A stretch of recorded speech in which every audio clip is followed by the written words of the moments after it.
નમસ્કાર વિદ્યાર્થી મિત્રો, હવે આપણે ચેપ્ટર નંબર 8 ની અંદર 11 સાયન્સમાં ચેપ્ટર નંબર 8 માં આગળ આપણે ઓક્સિડેશન આંકની જુદી જુદી ઓક્સિડેશન અને રિડક્શનની જુદી જુદી 3 વ્યાખ્યાઓ જોઈ ગયા.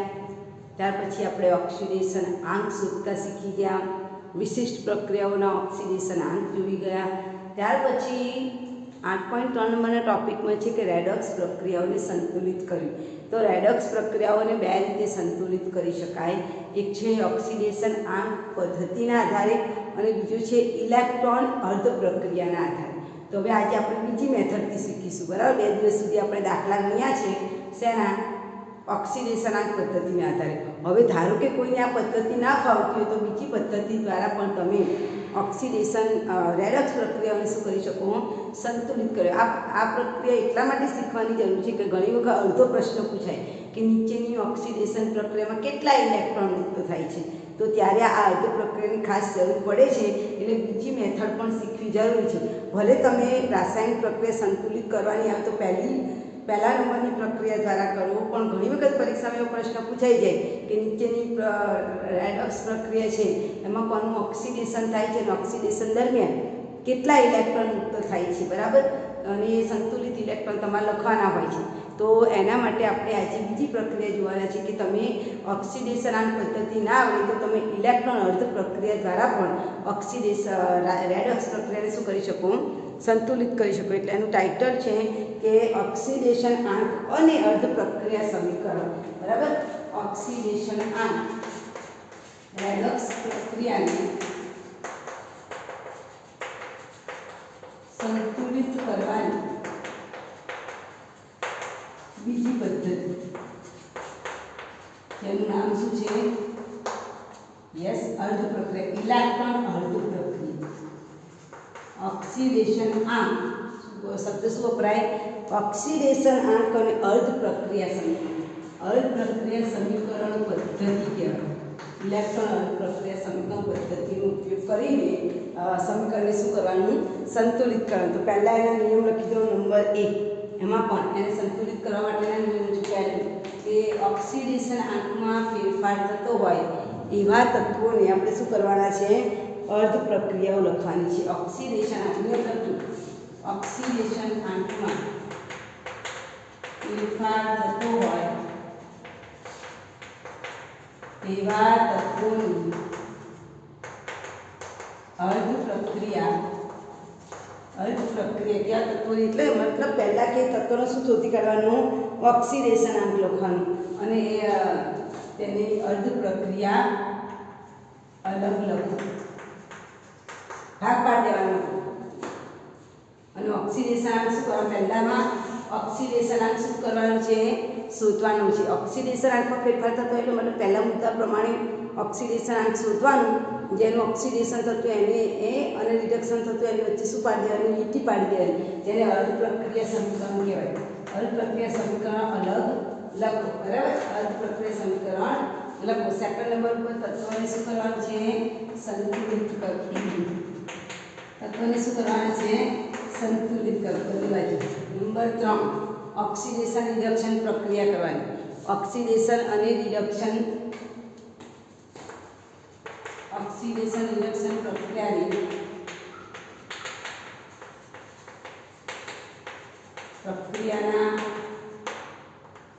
પ્રક્રિયાના આધારે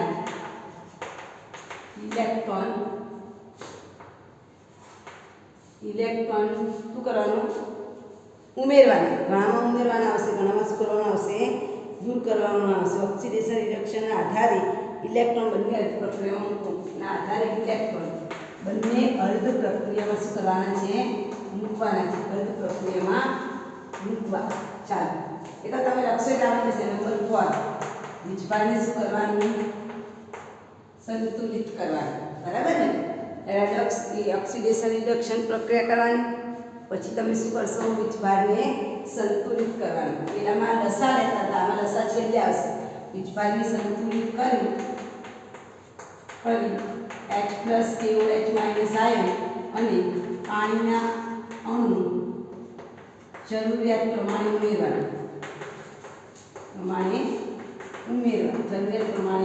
ઉમેરવાના છે, બરાબર. નંબર 5 શું કરવાના છે? બંને અર્ધ પ્રક્રિયાને ભેગી કરી, બંને અર્ધ પ્રક્રિયા છે એ બંને અર્ધ પ્રક્રિયાને ભેગી કરી ઇલેક્ટ્રોનને સમાન કરવા. ઇલેક્ટ્રોનને સમાન કરવા એટલે શું લેવાનું? લસા. અને રેડોક્સ પ્રક્રિયાને સંતુલિત કરવી. રેડોક્સ આમાં લસા છે કે આવશે? રેડોક્સ પ્રક્રિયાને શું કરવી? સંતુલિત કરવી. બરાબર. તમને ધારો કે પહેલી પદ્ધતિ ના આવતી તો તમે બીજી પદ્ધતિ દ્વારા પણ રેડોક્સ પ્રક્રિયાને શું કરી શકો? સંતુલિત કરી શકો. નંબર 1 શું શોધી કાઢવાનો? ઓક્સિડેશન આંક. ઓક્સિડેશન આંક શોધાઈ જાય જેનું ઓક્સિડેશન થતું એને અલગ લખવાનું, જેનું રિડક્શન થતું એને અલગ લખવાનું. નંબર 2 તત્વને સંતુલિત કરવાનું. નંબર 3 ઓક્સિડેશન રિડક્શન આધારે ઇલેક્ટ્રોન ઉમેરવાનું. નંબર 4 શું લેવાનું? વીજભાર. અને નંબર 5 છેલ્લે શું લેવાનું? લસા. આમાં થોડું વીજભાર પહેલા આવશે, લસા પછી આવશે. આટલો જ ફરક છે. બાકી બધું એનું એ જ. આટલા જ નિયમ યાદ રાખો. નંબર 1 ઓક્સિડેશન આંક શોધવાનું. નંબર 2 તત્વોને સંતુલિત કરવાના. નંબર 3 ઓક્સિડેશન રિડક્શનના આધારે જો ઓક્સિડેશન થતું હોય તો ઇલેક્ટ્રોન ગુમાવે, જમણી બાજુ આવે. રિડક્શન થતું હોય તો ઇલેક્ટ્રોન મેળવે, ડાબી બાજુ આવે. ઇલેક્ટ્રોન મેળવે એટલે ડાબી બાજુ આવશે, ઇલેક્ટ્રોન ગુમાવે એટલે જમણી બાજુ આવે. રાઈટ.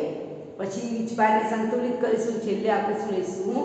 લસા લઈશું. તો આ અર્ધ પ્રક્રિયાના આધારે આપણે એસિડિક માધ્યમ અને બેઝિક માધ્યમની પ્રક્રિયાને હવે પાછી શું કરીશું? ફરીથી સંતુલિત કરીશું. તો આપણે એક એસિડિક માધ્યમ લઈએ અને એક બેઝિક માધ્યમ લઈએ. કઈ પદ્ધતિ દ્વારા? બીજી પદ્ધતિ દ્વારા. પહેલી પદ્ધતિ દ્વારા જે દાખલો સોલ્વ કર્યો છે એ જ દાખલો આપણે બીજી પદ્ધતિ દ્વારા પણ સોલ્વ કરી શકીએ છીએ. તો હવે આપણે બીજી પદ્ધતિ દ્વારા જોઈ લઈએ કે ભાઈ રેડોક્સ પ્રક્રિયાને કેવી રીતે સંતુલિત કરી શકાય.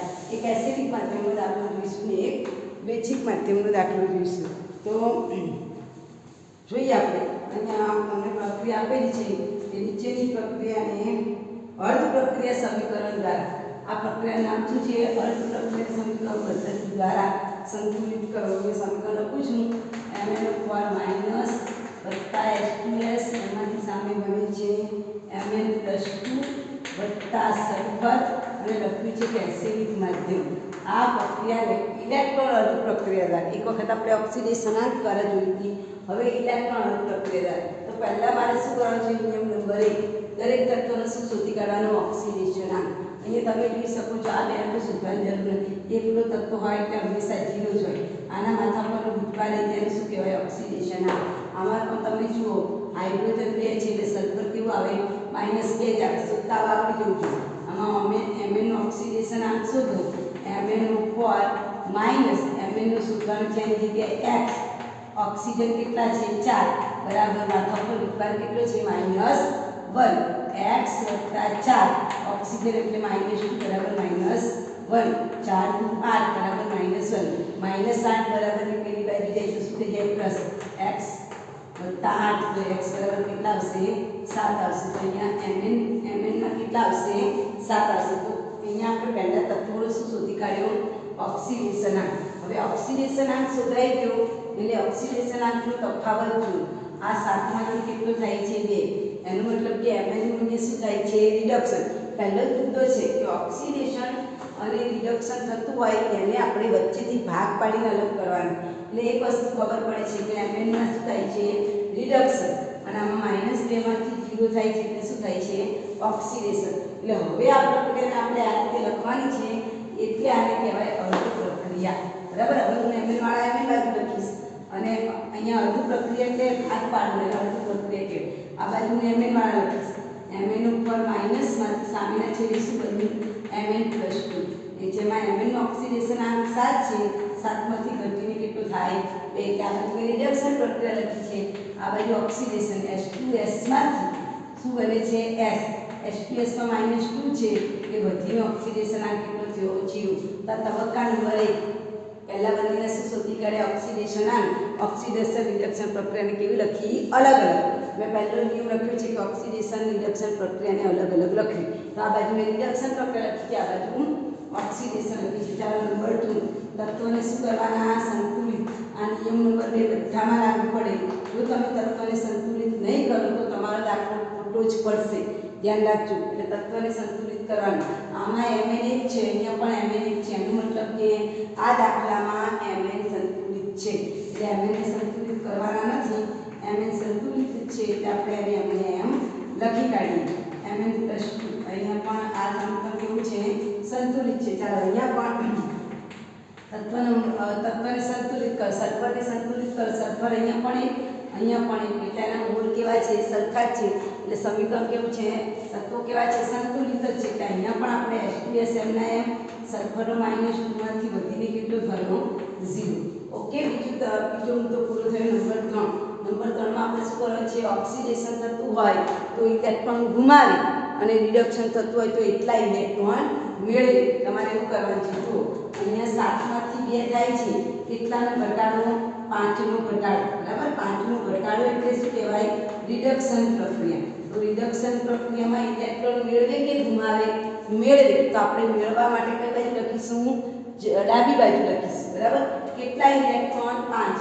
અહીંયા જો આ પ્રક્રિયાનું શું થયું? રિડક્શન. જેટલા અણુનું રિડક્શન થતું હોય એટલા ઇલેક્ટ્રોન તમારે ઉમેરવાના. બરાબર, એટલે 5 નો ઘટાડો કે આનું શું થાય છે? રિડક્શન. તો રિડક્શન અને ઓક્સિડેશન જેટલા ઇલેક્ટ્રોનનો તમારે મૂકવાના છે. તો આમાં ઇલેક્ટ્રોન મૂકવાના એટલે રિડક્શન એટલે પદાર્થ ઇલેક્ટ્રોન મેળવે તો કઈ બાજુ લખાય? ડાબી બાજુ. તો મુદ્દા નંબર 3 માં આવશે MnO માઈનસ વત્તા હું 5 ઇલેક્ટ્રોન મેળવું છું, કારણ કે રિડક્શનનો તફાવત કેટલો છે? 5. અહીંયા સામે શું આવશે? Mn + 2 આવશે. ચાલો એવી રીતે અહીંયા શું આવશે? ત્રીજા મુદ્દામાં -2 માંથી 0 એટલે કેટલાનો વધારો થયો? 2 નો વધારો. 2 નો વધારો એટલે કેવી પ્રક્રિયા કહેવાય? ઓક્સિડેશન. ઓક્સિડેશન પ્રક્રિયા થાય તો ઇલેક્ટ્રોન ગુમાવે કઈ બાજુ આવશે? જમણી બાજુ. તો 2 ઇલેક્ટ્રોન મારે ક્યાં લખવાના? અહીંયા. બરાબર, જમણી બાજુ. તો હું એ લખું છું H2S માંથી S વત્તા 2 ઇલેક્ટ્રોન. ઇલેક્ટ્રોન ગુમાવે તો જમણી બાજુ, ઇલેક્ટ્રોન મેળવે તો ડાબી બાજુ. ચાલો મુદ્દા નંબર 4 માં શું કરવાનું છે? વીજભાર સંતુલિત કરવાનું. MnO પર કેટલો વીજભાર છે? -1. ઇલેક્ટ્રોન પાસે પણ કેટલો વીજભાર છે? 5. -5 કહેવાય. ઇલેક્ટ્રોન તો માઇનસ જ હોય. બરાબર, ઇલેક્ટ્રોન પર વીજભાર કેવો છે? -1. એવા કેટલા ઇલેક્ટ્રોન છે આપણી પાસે? 5. તો આ બાજુનો વીજભાર કેટલો થયો? -6. તો બરાબરની આ બાજુ શું? માથા પર કેટલો વીજભાર છે? +2. હવે તમારે એ જોવાનું કે માધ્યમ કેવું છે? એસિડિક હોય તો કેવી સંખ્યા ઉમેરવાની?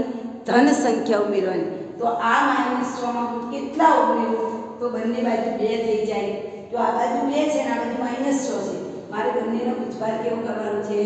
સંતુલિત કરવાનો છે. ધન જ સંખ્યા ઉમેરવાની છે. એટલે 2 માં તો કશું ઉમેરાય નહીં. -6 માં એટલી સંખ્યા ઉમેરો કે બંનેનો સરવાળો કેટલો થાય? 2 થાય. તો -6 માં કેટલી સંખ્યા ઉમેરું?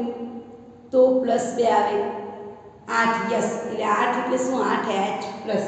તો મારે 8H પ્લસ આ બાજુ +8 ઉમેરવા. આ બાજુ કેટલા ઉમેરવાના? +8 ઉમેરવાના. બરાબર, હવે આ પ્રક્રિયા હું અહીંયા લખું છું. +8 ઉમેરવાના એટલે પ્રક્રિયા શું થાય? MnO માઈનસ વત્તા 5 ઇલેક્ટ્રોન વત્તા 8H પ્લસ આયન ઉમેર્યા અને ત્યારે આ બાજુ શું મળ્યું? Mn + 2 મળ્યું. બરાબર, ઉપરાંત તમે જુઓ અહીંયા Mn1, અહીંયા પણ Mn1. આની પાસે 8 હાઇડ્રોજન છે અને 4 ઓક્સિજન છે. 8 હાઇડ્રોજન અને 4 ઓક્સિજન થાય તો આ બાજુ કેટલા પાણીના અણુ જોઈએ? 4. સમજણ પડે છે? એટલે અહીંયા આપણે 4 પાણીના અણુ પણ મૂકી દેવાના. એવી રીતે ખ્યાલ આવે છે? આની જો આ ચોથો મુદ્દો આવે ને એટલે વીજભારને સંતુલિત કરી દેવાના ને એમાં પાણીના અણુ ઉમેરી દેવાના. જો ઉમેરવાના થતા હોય તો અહીં ઉમેરવાના થાય છે. આની પાસે 8 હાઇડ્રોજન છે, 4 ઓક્સિજન છે, ત્યારે આ બાજુ કશું નથી. આ બાજુ કશું જ નથી. છે કંઈ નથી. એટલે મેં કેટલા ઉમેર્યા? 4 પાણીના અણુ ઉમેર્યા. એટલે બંને બાજુએ કેવું થઈ ગયું? વીજભારની દ્રષ્ટિથી બધું જ સંતુલિત થઈ ગયું. હવે આપણે આ બાજુ જોઈએ તો આ બાજુની અંદર તમે જુઓ, અહીંયા જોઈએ નીચે કે આ સલ્ફર છે એનું ઓક્સિડેશન અને માથા પર કોઈ વીજભાર નથી એટલે 0. આ બરાબરની આ બાજુ અહીંયા 0 પણ બે ઇલેક્ટ્રોન છે. ઇલેક્ટ્રોન કેવો હોય? માઇનસ. એટલે આ બાજુ ટોટલ વીજભાર કેટલો થયો? -2. હવે આ બાજુ -2 આ બાજુ 0. તો હું -2 માં ઉમેરું કેટલા? તો 0 થાય. +2 કારણ કે સંખ્યા મારે કેવી ઉમેરવાની છે? ધન. એટલે આ બાજુ હું ધન 2 ઉમેરું તો મેળ ના પડે. એટલે -2 માં +2 ઉમેરું તો બંને બાજુ વીજભાર કેવો થઈ જાય? 0. એટલે +2 મારે કઈ બાજુ લેવાના છે? આ બાજુ. જ્યાં -2 આવે છે ત્યાં મારે કેટલા ઉમેરવાના છે +2 એટલે હું અહીંયા +2 ઉમેરું તો આવું થાય H2S વત્તા S વત્તા 2 ઇલેક્ટ્રોન વત્તા 2H આયન. તમે જુઓ આમાં આ બાજુ કોઈ હાઇડ્રોજન 2 જ છે તો અહીંયા પણ 2 જ હાઇડ્રોજન સલ્ફર 1 એટલે સલ્ફર 1 એટલે આ તો કેવું છે સંતુલિત જ છે બરાબર ખ્યાલ આવે છે આ જે સંતુલિત જ છે એને હું અહીંયા લખું છું H2S એમાંથી શું બન્યું સલ્ફર વત્તા 2 ઇલેક્ટ્રોન વત્તા 2H આયન. છેલ્લો મુદ્દો છે મુદ્દા નંબર 5 બંનેનું તમારે શું લેવાનું છે લસા. ચાલો આમાં કેટલા ઇલેક્ટ્રોન છે હું આ સમીકરણને અહીંયા લખું છું Mn4 વત્તા 5 ઇલેક્ટ્રોન વત્તા 8H it is Mn + 2 વત્તા 4H2O. જોજો એની નીચે હું આ સમીકરણ લખું છું H2S એમાંથી સામેના છેડે બને છે S વત્તા 2 ઇલેક્ટ્રોન વત્તા 2H આયન. હવે તમે અહીંયા જુઓ આની પાસે કેટલા ઇલેક્ટ્રોન છેલ્લે લસા લેવાનું છે આની પાસે કેટલા ઇલેક્ટ્રોન 5 આની પાસે કેટલા ઇલેક્ટ્રોન 2 5 અને 2 નો લસા કેટલો થાય 10 એટલે 5 વાળા સમીકરણને 2 વડે ગુણવાનું અને 2 વાળા સમીકરણને કેટલા વડે ગુણીશું 5 10 લસા થાય 10 લસા થાય એટલે આ સમીકરણને કેટલા વડે ગુણીશું 2 વડે ગુણીશું અને આ 2 વાળું છે કેટલા વડે ગુણીશું 5 વડે ગુણતા બરાબર 5 વડે ગુણતા આ બધું દેખાય છે 2 વડે ગુણીએ પેલી બાજુ કેટલા વડે ગુણવાનું છે 5 વડે ગુણતા. ઓકે ચાલો હવે આપણે એને 5 વડે ગુણીએ છીએ તો આ જે સમીકરણ 5 વાળું છે 5 ઇલેક્ટ્રોન હોય એને 2 વડે ગુણ તો 10 થાય એટલે આખા સમીકરણને કેટલા વડે ગુણવાનું છે આખા સમીકરણને 2 વડે આખા સમીકરણને કેટલા વડે ગુણીશું 2 વડે તો આવું આવે છે સમીકરણ 2Mn4 - 5 × 10 ઇલેક્ટ્રોન વત્તા 16H આયન વત્તા બધા 2 વડે ગુણવાનું Mn + 2 વત્તા 8H2O. બરાબર ચાલો હવે અહીંયા નીચે કેટલા વડે ગુણવાના છે 5 વડે તો 5H2S એમાંથી સામેના છેડે શું બને 5S વત્તા 5 × 10 ઇલેક્ટ્રોન વત્તા 5 × 10 H આયન. બધી ઉડી જતું જાય તો 10 10 ઇલેક્ટ્રોન નીકળી જાય છે બરાબર. અહીંયા 16H છે અહીંયા કેટલા H છે 10 આ 16H છે આ બાજુ કેટલા H છે 10 16 માંથી 10 જાય તો કઈ બાજુ વધારે વધે 6 તો 6H આવશે એટલે છેલ્લું સમીકરણ આવું આવે 2Mn4 વત્તા 6H આયન વધ્યા સામેના છેડે શું બન્યું 2Mn + 2 હજુ આ બે સમીકરણ હવે આ બંનેનો સરવાળો એક જ બાજુ લખવાનો સમજાય છે. હવે જે જમણી બાજુ છે એને જમણી બાજુ લખવાનું એરોની આ બાજુ વાળા એરોની આ બાજુ લખાય તો હું ફરીથી અહીંયા લખું છું 5H2S હતું ને અહીંયા 5H2S 5S વત્તા 10 ઇલેક્ટ્રોન વત્તા 10H આયન. આ 10 જતા રહ્યા અને આ 10 જતા રહ્યા બરાબર. હવે શું વધ્યું તો આ જે 16H છે એ 16H માંથી કેટલા H ગયા 6H. હવે આ જમણી બાજુ વાળા જમણી બાજુ લખવાના ડાબી બાજુ વાળા ડાબી બાજુ જમણી બાજુ કયું છે 2Mn4 વત્તા 5H2S વત્તા કેટલા વધ્યા 6H વધ્યા. હવે આ બાજુ કેટલા વધ્યા જુઓ આ બાજુ કેટલા વધ્યા છે 2Mn + 2 વત્તા 5S વત્તા 8H2O બરાબર. કારણ કે 10 તો વપરાઈ ગયા 16 માંથી 10 જતા રહે એટલે કેટલા વધ્યા 6. હવે તમે સમીકરણ જોઈ લો બંને બાજુથી સંતુલિત અહીંયા 2Mn તો આ બાજુ પણ 2Mn આ બાજુ 5 સલ્ફર તો અહીંયા પણ 5 સલ્ફર બરાબર. અહીંયા 4 5 × 10 ને 6 16 હાઇડ્રોજન તો અહીંયા પણ 8 નું 16 હાઇડ્રોજન અહીંયા ઓક્સિજન 4 નું 8 અહીંયા પણ ઓક્સિજન 4 નું 8. હવે પરીક્ષામાંથી કયો સવાલ પૂછાય ત્રીજા નંબરનો સવાલ કે આ પ્રક્રિયામાં કોનું ઓક્સિડેશન થાય છે કોનું રિડક્શન. તો આ પ્રક્રિયામાં Mn નું ઓક્સિડેશન થાય છે એટલે 5 ઇલેક્ટ્રોન મેળવે છે. આ જવાબ છે આ તમને પ્રશ્ન પૂછાય. એવી રીતે સલ્ફર એ ઓક્સિડેશન અનુભવે છે અને કેટલા ઇલેક્ટ્રોન ગુમાવે 2 ઇલેક્ટ્રોન ગુમાવે છે. આ વેરી મોસ્ટ ક્વેશ્ચન તમારે આના દ્વારા રેડોક્સ પ્રક્રિયા સંતુલિત ના કરવી હોય તો ચાલશે. પહેલી પદ્ધતિ જે બેસ્ટ પદ્ધતિ છે એનાથી સંતુલિત કરો પણ આ પ્રક્રિયા એટલા માટે યાદ રાખવાની છે તમારે કે આમાંથી તમને સવાલ પૂછે કે નીચેની અર્ધ પ્રક્રિયાને સંતુલિત કરતા કોનું ઓક્સિડેશન થાય, કોનું રિડક્શન થાય, અને ઓક્સિડેશન દરમિયાન કેટલા ઇલેક્ટ્રોન ગુમાવે. તો આ તમને જ્યાં સુધી ના આવે ત્યાં સુધી તમે લખી ના શકો. તો આમાં તમારે જવાબ લખવાનો કે Mn એના ઓક્સિડેશન પ્રક્રિયા દરમિયાન 5 ઇલેક્ટ્રોન મેળવે છે, જ્યારે સલ્ફર ઓક્સિડેશન દરમિયાન 2 ઇલેક્ટ્રોન ગુમાવે છે.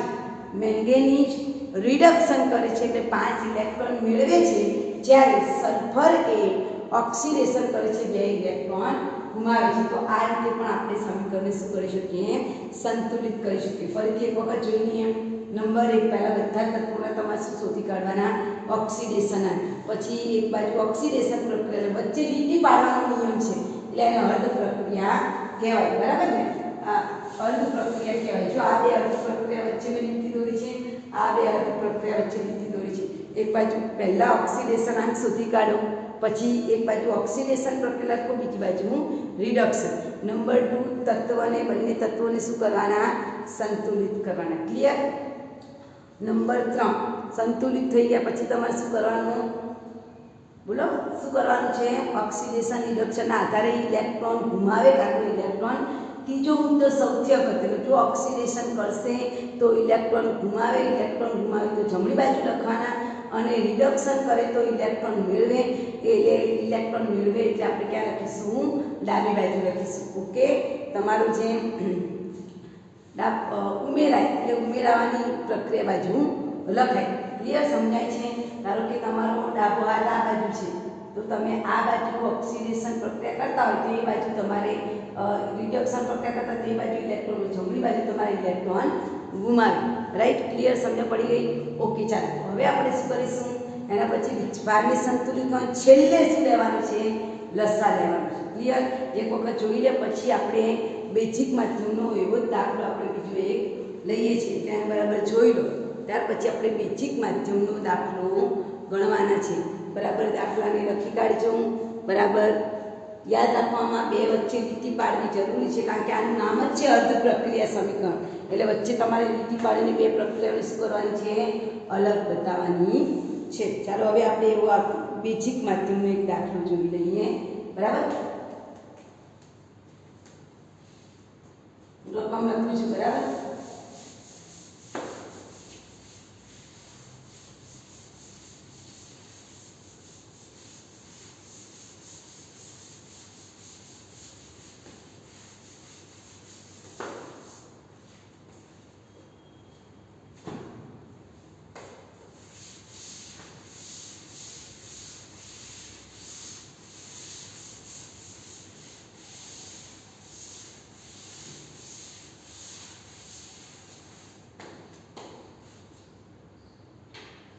ચાલો હવે આપણે એક બેઝિક માધ્યમનો દાખલો જોઈએ કે જેમાં આપણે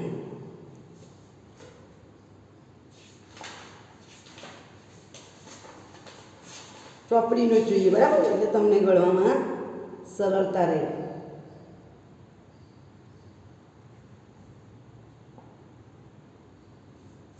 ચાલો બેઝિક માધ્યમનો દાખલો જોઈએ. બરાબર? ઇફર વત્તા 2h - ion equals pH3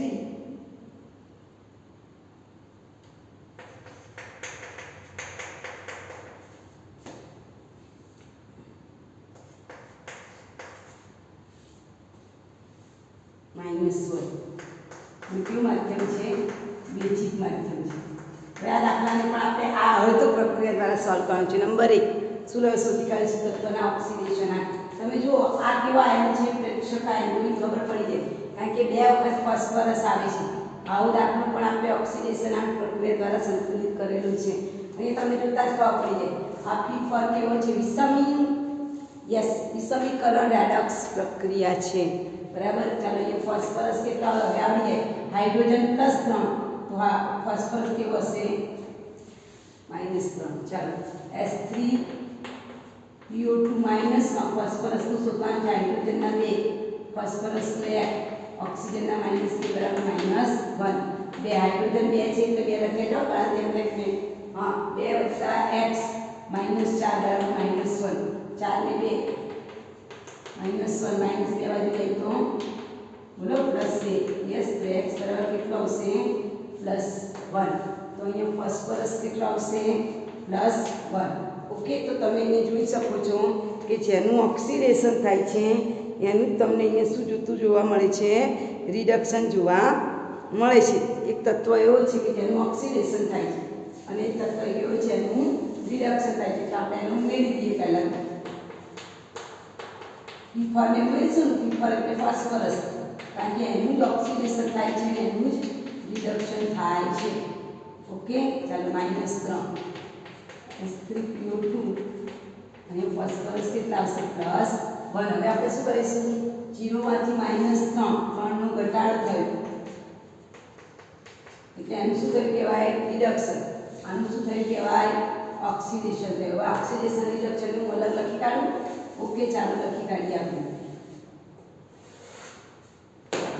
પીફર છે તો પીફરમાંથી એકનું ઓક્સિડેશન થાય છે અને એકનું રિડક્શન થાય છે તો આપણે ઓક્સિડેશન રિડક્શનને લખી કાઢીશું બરાબર ચાલો હવે અહીંયા આપણે પીફર OH માઇનસ આયન તો આપણું પ્રેક્ષક આયન છે આનું ઓક્સિડેશન થાય છે એટલે આપણે અહીંયા લખી દઈએ છીએ ચાલો આમાં પીફર 0 હતું આમાં પીફર વધી ગયું છે પ્લસ હોય તો ઓક્સિડેશન અલગ પાડી દીધી લીટી પાડી દો હવે રિડક્શન અલગ કરીએ પીફરમાંથી સામે શું આવશે PH3 પીફર કેવો તો 0 PH3 કેવો થઈ ગયો -3 એટલે પહેલો મુદ્દો કે ઓક્સિડેશન આંકના આધારે ઓક્સિડેશન રિડક્શનને અલગ કરી દે આ બાજુ મારું 0 માંથી 1 વધે છે ઓક્સિડેશન થાય છે 0 માંથી -3 રિડક્શનની પ્રક્રિયા થાય છે ઓકે ચાલો હવે તત્વને શું કરવાના છે સંતુલિત કરવાના છે મુદ્દા નંબર 2 તત્વને શું કરવાના સંતુલિત અહીંયા ફોસ્ફરસ કેટલા દેખાય છે 4 અહીંયા ફોસ્ફરસ કેટલા છે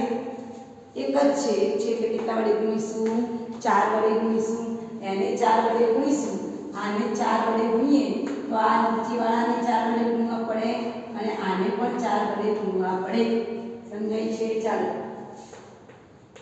પીફર 2H માઇનસ આયન એમના એમ આને 4 વડે ગુણીએ એટલે H2PO2 -1 બરાબર ચાલો અહીંયા નીચે પણ 4 વડે ગુણો એટલે +4 અહીંયા પણ કેવું આવશે 0 ચાલો એવી રીતે અહીંયા આ બાજુ પણ તત્વને શું કરવાના છે સંતુલિત કરવા અહીંયા ફોસ્ફરસ 4 છે અહીંયા ફોસ્ફરસ એક જ છે તો આને કેટલા વડે ગુણવાનું 4 વડે ગુણવાનું એને 4 વડે ગુણવાનું તો એને નીચેવાળાને પણ કેટલા વડે ગુણવું પડે 4 વડે આ 0 ને પણ કેટલા વડે ગુણવા પડે 4 વડે ગુણવા પડે જેની પાસે 4 છે એના સિવાયના બાકીના 3 ને 4 વડે ગુણવા પડે આની પાસે 4 છે તો એને કશું નહીં કરવાનું એને નીચેવાળાને 0 ને 4 વડે ગુણો 0 જ રહે આ બાજુ 4 વડે ગુણો તો 4PH3 થાય નીચેવાળાને 4 વડે ગુણો તો 4 તરી 12 થાય ઓકે ચાલો ક્લિયર તો આ થઈ ગયા બધી બાજુ તત્વ સંતુલિત થઈ ગયા મુદ્દા નંબર 3 ઓક્સિડેશન રિડક્શનને અલગ કરો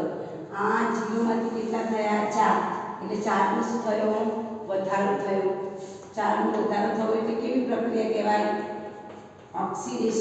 ઓક્સિડેશન થાય તો ઇલેક્ટ્રોન મેળવે કે ગુમાવે કઈ બાજુ લખવાનું જમણી બાજુ લખવાનું કેટલા ઇલેક્ટ્રોન ગુમાવે 4 ઇલેક્ટ્રોન એટલે P4 + OH minus ion is four H2PO2 minus વત્તા 4 ઇલેક્ટ્રોન એને ગુમાવે એટલે જમણી બાજુ લખે ચાલો એવી રીતે અહીંયા જોવાનું અહીંયા 0 માંથી -12 કેટલાનો ઘટાડો 12 નો ઘટાડો 12 નો ઘટાડો એટલે કેવી પ્રક્રિયા કહેવાય રિડક્શન 12 આંકનો ઘટાડો થાય છે તો 12 અંકનો ઘટાડો થાય 12 અંકનો ઘટાડો એટલે એનું શું થાય રિડક્શન અને રિડક્શન થાય તો ઇલેક્ટ્રોન મેળવે કે ગુમાવે મેળવે તો કઈ બાજુ લખવાનું ડાબી બાજુ કેટલા 12 તો P4 + 12 ઇલેક્ટ્રોન આટલે સુધી પરીક્ષણ સવાલ છે વત્તા 4PH3 બરાબર હવે આપણે નંબર 4 કરીએ નંબર 4 માં શું આવશે ઉત્પાદને સંતુલિત કરવું તો અહીંયા નંબર 4 માં આપણે પહેલા પીફર વાળી પ્રક્રિયા હું અહીંયા લખી દઉં છું પાછી કારણ કે તમને દેખાશે નહીં OH માઇનસ સામેથી બને છે 4H2PO2 માઇનસ વત્તા 4 ઇલેક્ટ્રોન બંને વચ્ચે ભાગ પાડો આ બાજુ છે એનું શું આવ્યું પીફર વત્તા 12 ઇલેક્ટ્રોન ઇટ મીન્સ 4PH3 ચાલો હવે નંબર 4 શું કરવાનું છે તમારે વીજભારને સંતુલિત કરવાનું છે એકનું તમને એ બાજુ દેખાય છે ને સમીકરણ દેખાય છે દીકરા ઓકે હા એ બાજુ ફેરવું જરા ઓકે ચાલો જુઓ હવે આપણે શું કરીશું વીજભારને સંતુલિત કરવાનું આનો વીજભાર કેટલો 0 આનો વીજભાર કેટલો -1 એટલે બરાબરની આ બાજુ કેટલો વીજભાર થયો -1 જોજો હવે અહીંયા કેટલો વીજભાર છે આની પાસે 4 માથા પર કેટલો છે -1 ઉપરાંત આની પાસે ઇલેક્ટ્રોન પણ કેવા છે માઇનસ એટલે -4 ને -4 કેટલા થાય -8 થયા સમજાય છે -8 થયા તો હવે આ બાજુ આપણે કેટલા ઇલેક્ટ્રોન ઉમેરવાના થાય છે 7 ઇલેક્ટ્રોન ઉમેરવાના થાય બરાબર ને સમજાય છે આ બાજુ આપણે જો વીજભારને સંતુલિત કરવા માટે અહીંયા -1 છે આ બાજુ માઈનસ કેટલું આવ્યું 8 આવ્યું બરાબર ને જોઈ લેજો 4 ને 4 8 થઈ ગયા બરાબર આ બાજુ કે -1 હવે આ મધ્યમ કેવું છે બેજી છે એટલે ઋણ સંખ્યા જ ઉમેરવાની તો -1 માં કેટલા ઉમેરો તો ઋણ થાય 7 ઉમેરો તો એમાં કેટલા ઉમેરવા -7 ઉમેરેલો P4 વત્તા OH માઈનસ વત્તા 7 OH માઈનસ એટલે ટોટલ 8 OH માઈનસ થયા બરાબર ને 7 OH ઉમેરાને H2PO2 માઈનસ વત્તા 4 ઇલેક્ટ્રોન ચાલો હવે હું 7 ને 8 લખી દઉં છું આ 7 છે ના 1 છે એટલે 8 થઈ ગયા એટલે P4 વત્તા 8 OH માઈનસ લખું છું એટલે આપણે ફરીથી લખવું ના પડે 4 H2PO2 માઈનસ વત્તા 4 ઇલેક્ટ્રોન હવે પાછળ પાણીના ઉમેરવાના થાય છે કે જોઈ લો અહીંયા ફોસ્ફરસ ચાર્જ છે તો અહીંયા પણ ફોસ્ફરસ ચાર્જ અહીંયા હાઇડ્રોજન ઓક્સિજન એ 8 ને હાઇડ્રોજન એ 8 છે હવે અહીંયા જોવાનું કે આમાંથી અહીંયા કેટલા છે તો 4 * 8 હાઇડ્રોજન છે 4 * 8 હાઇડ્રોજન છે અને 4 * 8 ઓક્સિજન છે એટલે આ બાજુ પાણીનું કઈ ઉમેરવાનું થતું નથી બરાબર આ બાજુ બધું સરખું થઈ અહીંયા હવે આ બાજુ જોઈએ કે આ બાજુમાં જે ફોસ્ફરસ છે એનો વીજભાર 0 12 ઇલેક્ટ્રોન છે એટલે -1 આ બાજુ ટોટલ સરવાળો કેટલો થયો -12 જો આના માથા પર કશું નથી એટલે 0 આ 12 છે 12 ની જોડે ઇલેક્ટ્રોન છે એટલે -12 કહેવાય એટલે 0 + -12 એટલે કેટલા થાય -12 તો બરાબરની આ બાજુ 4 થી અને માથા ઉપર PS3 પર કશું છે ના એટલે આ બાજુ કેવો છે 0 છે તો મારે આ બાજુ ઋણ સંખ્યામાં બેજી કેટલા ઋણ સંખ્યા ઉમેરી તો 0 માં હું કેટલા ઉમેરું તો -12 થાય સ્વાભાવિક છે કે 12 ઉમેરું 0 માં હું -12 સંખ્યા ઉમેરીશ -12 એટલે 12 OH માઈનસ કઈ બાજુ ઉમેરવાના છે આ બાજુ એટલે આપણે એ બાજુ ઉમેરી દઈએ P4 વત્તા 12 ઇલેક્ટ્રોન ઇક્વિસ 4PS3 વત્તા 12 OH માઈનસ આઈ બરાબર તમે જો અહીંયા ફોસ્ફરસ કેટલા છે 4 તો અહીંયા પણ ફોસ્ફરસ કેટલા 4 હવે આ બાજુ કશું નથી પણ જુઓ આ બાજુ હાઇડ્રોજન કેટલા છે 4 કરી 12 હાઇડ્રોજન છે બીજા પાછા આ 12 હાઇડ્રોજન એટલે ટોટલ હાઇડ્રોજન કેટલા છે આ બાજુ જમણી બાજુ જો ટોટલ હાઇડ્રોજન ગણો 4 કરી 12 અહીંથી આ 4 આના પણ છે હા 4 કરી 12 ના બાજુના 12 એટલે 24 હાઇડ્રોજન છે 12 ઓક્સિજન છે આ બાજુ કશું છે તો કઈ બાજુ જોઈએ આ બાજુ જોઈએ આ બાજુ શું જોઈએ છે તો કે ભાઈ 12 ઓક્સિજન જોઈએ અને 24 હાઇડ્રોજન જોઈએ અને 12 ઓક્સિજન અને 24 હાઇડ્રોજન થી પાણીના કેટલા અણુ બનશે 12 અણુ એટલે અહીંયા આપણે 12 અણુ ઉમેરી દઈએ સમજાય છે પાણીના કેટલા અણુ ઉમેરું આ બાજુ 12 અણુ તો બંને બાજુ સમીકરણ કેવું થઈ જશે સંતુલિત 4pH3 વત્તા 12OH માઈનસ હવે છેલ્લો મુદ્દો બંને પ્રક્રિયા શું કરવાની છે ભેગી કરવાની છે અહીં લખી દઉં બંને પ્રક્રિયાને મારે ભેગી કરવાની છે એટલે P4 વત્તા 8OH માઈનસ ઇક્વિસ 4H2PO2 માઈનસ વત્તા 4 ઇલેક્ટ્રોન જોજો હવે આ બાજુ નીચે આ પ્રક્રિયા હશે P4 વત્તા 12 ઇલેક્ટ્રોન